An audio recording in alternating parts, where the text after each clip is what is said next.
Saatnya Anda dengar dan bicara di Pro 1 RRI Merauke, kanal informasi dan inspirasi.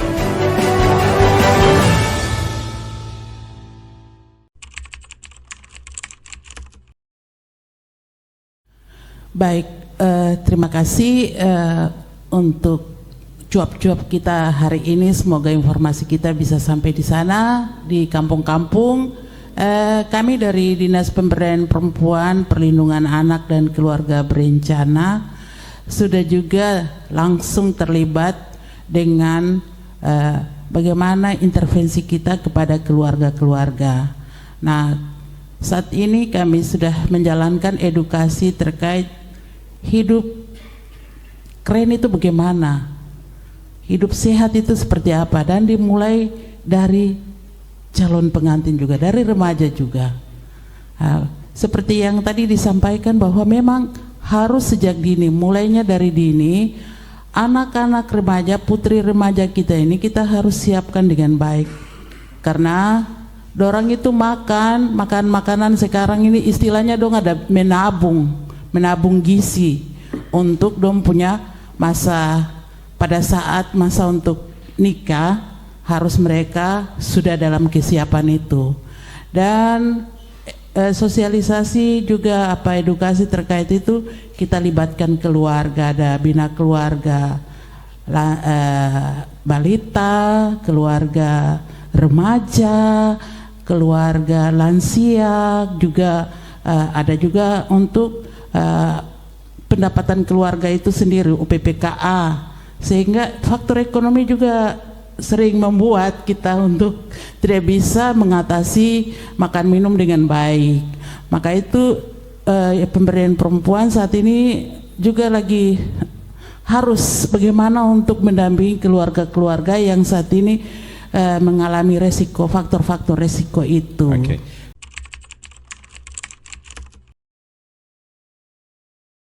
Iya, terkait intervensi itu kami sudah melakukan edukasi, sosialisasi kepada yang tadi saya bilang namanya POKTAN, keluarga, ketahanan keluarga.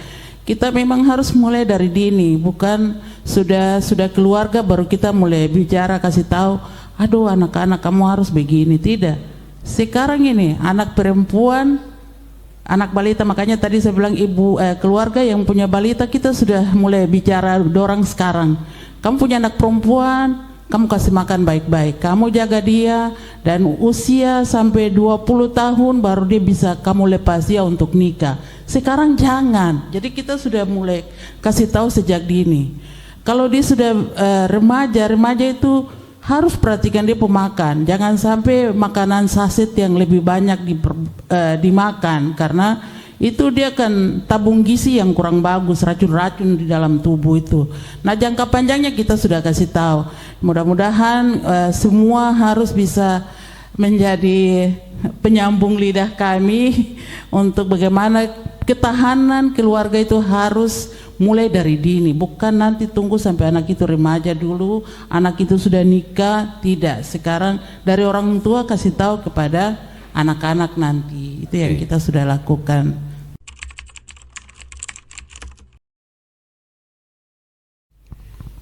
Iya, kami tidak bisa jalan sendiri. Kami selalu juga, dan saat ini lagi mini lokakarya bersama stakeholder yang ada di lingkup-lingkup masing-masing, kelurahan atau kampung, terus babinsa, terus juga masyarakat yang kita anggap sebagai tua-tua, mungkin dari agama, itu kita libatkan sehingga informasi kita ini dengan TPK, tim pendamping keluarga kita yang ada di lapangan, bisa mendampingi, memberikan informasi terkait dengan stunting ini bahaya. Stunting ini kalau kita tidak hindari sekarang, berarti kita punya anak-anak masa depan, dorang punya hidup nanti terlantar. Terus saya juga sudah kasih tanda kutip bahwa ini akan merugikan negara kalau terus kita melahirkan anak-anak yang tidak sehat. Berarti menjadi beban negara, ini beban negara tambah berat. Kamu yang nanti terus dengan keadaan begini, tidak bisa dipakai oleh negara. Mungkin ya kita terbuka saja seperti itu. Bukan kita mau takut-takuti, tapi itu kenyataan. Kalau kita tidak bisa memberikan kontribusi kepada negara, berarti ya itu beban negara toh. Jadi sekarang ini saudara-saudara, bapak-bapak yang ada di ini Babinsa, mereka juga sudah ada kesepahaman. Cuma sampai sekarang kampung-kampung yang kita harapkan harus dalam legalitas hukum secara sah itu belum tersampai. Walaupun di OPD kita sudah bagus, tapi tingkat distrik dan kampung kami belum lihat sampai ke kampung-kampung lebih baik. Ini terkait dengan keamanan kehidupan juga. Jadi kami juga harus komunikasi baik dengan keamanan sehingga program-program ini tidak bisa jalan tanpa keamanan. Harus aman dulu, baik di keluarga maupun di masyarakat pada umumnya. Jadi semua stakeholder yang ini juga amanah dari Presiden dan pimpinan tertinggi, teman-teman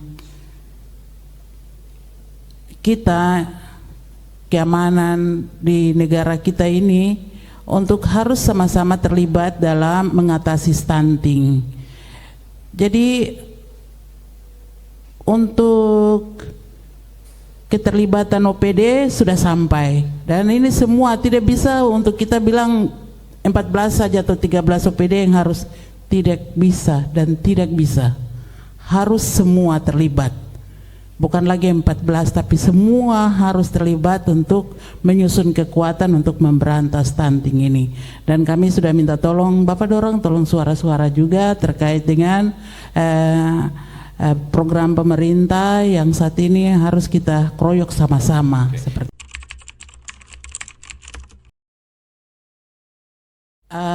terkait dengan itu, kami juga di dalam kelompok yang namanya tim percepatan penurunan stunting melalui pendampingan keluarga, kami juga libatkan ada KDR, juga ada tokoh agama yang bisa mempengaruhi, memberikan informasi-informasi terkait dengan pencegahan stunting ini. Jadi pihak agama juga kami minta untuk kalau Bapak, kalau di gereja atau di masjid, tolong juga disampaikan informasi terkait stunting, karena ini kita punya tugas bersama. Jadi hanya kami bisa edukasi, selanjutnya silakan seperti apa, tapi berharap masyarakat itu bisa tahu bagaimana kita bisa mengatasi stunting bersama sehingga program ini bisa sukses untuk kita bersama juga.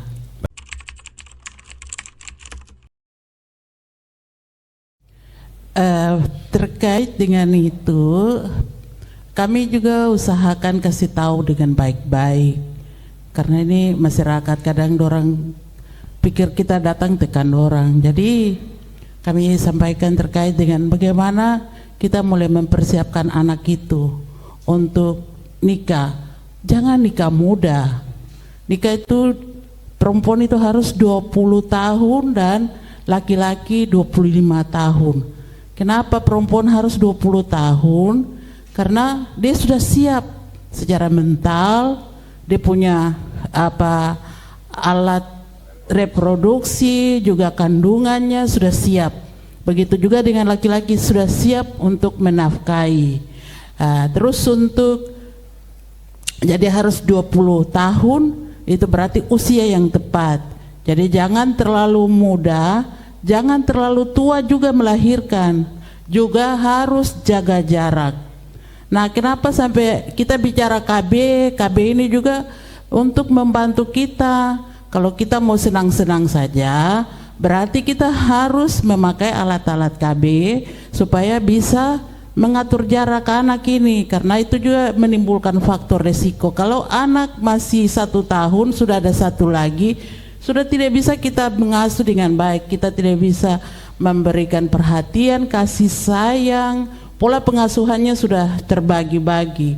Jadi kita kasih tahu dengan baik bahwa KB ini bukan untuk kita kasih supaya tidak boleh lagi ada anak, tidak. bukan untuk membatasi untuk melahirkan, tapi untuk menjaga jarak. Tanggapan mereka apa nih, Mam? Oh iya ya, betul ya. Supaya mama punya waktu untuk sedikit bisa membantu suami mencari nafkah, mama punya waktu untuk sedikit mengurus diri. Kan mama-mama juga perlu cantik toh. Tidak perlu untuk terus-terus hanya dengan urus anak saja. Harus ada waktu untuk mama juga untuk dia berekspresi keluar sana seperti itu. Waktu untuk mengasuh lebih kepada perempuan itu pendidikan pertama dan utama itu ada di perempuan. Jadi dia harus betul-betul perhatikan anak ini, dia punya tumbuh kembang, urus anak ke posyandu, makan minum, bagaimana anak punya pola hidup yang baik, kasih tidur dengan baik, itu kita kasih tahu.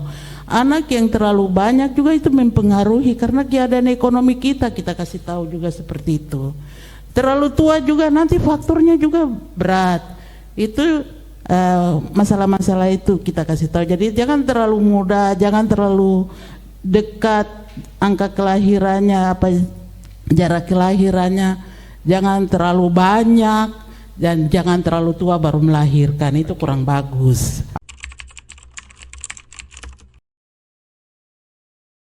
Iya, kami punya tenaga penyuluh yang namanya PLKB atau PKB, juga tim pendamping keluarga untuk senantiasa menyuarakan ini. Ada.